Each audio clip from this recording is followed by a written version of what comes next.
Brandon Swisher, and this is my first time at camp. So how did you hear about it? It was 7 years ago. I was at DRCC in church, and I watched one of the testimonials from the guys at camp down at the beach, and I found myself just start weeping in my chair at church, and I had no idea where it came from, and it stuck with me ever since. So that was it? Yeah, so that's stayed with me for all this time. And then recently I found myself just battling some frustration and anger stuff, didn't even really know where it was coming from. And I happened to get one of the emails that I always get for this, and it was only a few weeks away. I was actually driving down the road and said, let me just do it right now, and paid for it, and now I'm here. That's good. On your way here, somewhere in the back of your mind, you have an expectation of what you think is going to happen or what you think you're going to experience or whatever it is. You have an expectation. You hear men's retreat and you're like, oh, okay, I wonder what this is all about, So tell me the difference between your expectation and reality, like what actually has happened here since you've been. At first day was pretty skate, as we say in the Marine Corps, pretty easy. And I assumed it would ramp up a little bit. And the second day, it lived up to my expectations, and through other people's real testimonials and being raw, authentic, and real, I found myself going pretty deep and emotional and all this kind of stuff. That's good. So there's still a couple more sessions, right? Tonight we've got Rescue the Beauty session, and then we have another 2. But if you were to go home today, what would be the thing that you're walking away with?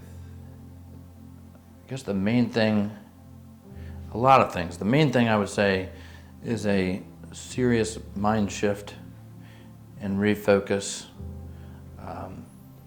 aligning all my actions and focus not on me and through myself and my abilities, but through Christ, and seeking out His path for me prayerfully and executing it based on His will, not my own. That will evaporate a lot of the current anger and frustrations that I've been dealing with, where I feel like everything's on my shoulders and my back, and there's a lot of me in that. Getting out from under that was one of the large takeaways. That's good. There's a lot more about it. Hey, give me one more.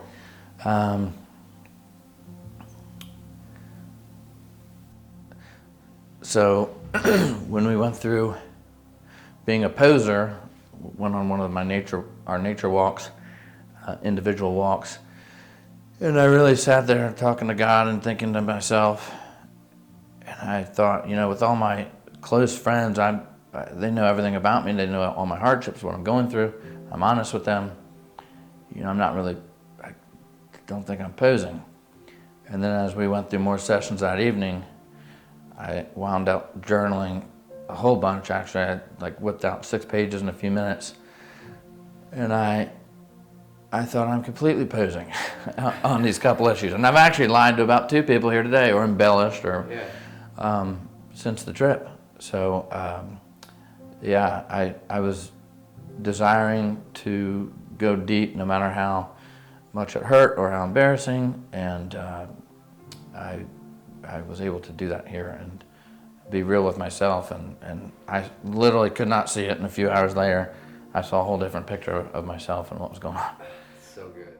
I want you to take a moment, think of somebody that you hold here, you hold near and dear, a man, right? And if you were to grab him by the shirt and say, dude, you need to come to this thing. Mm-hmm. What would be the first thing you would tell him? Like, you need to come to this thing because this. I would say, I don't know how, but your life will be different, and it'll be different for the better. Cool.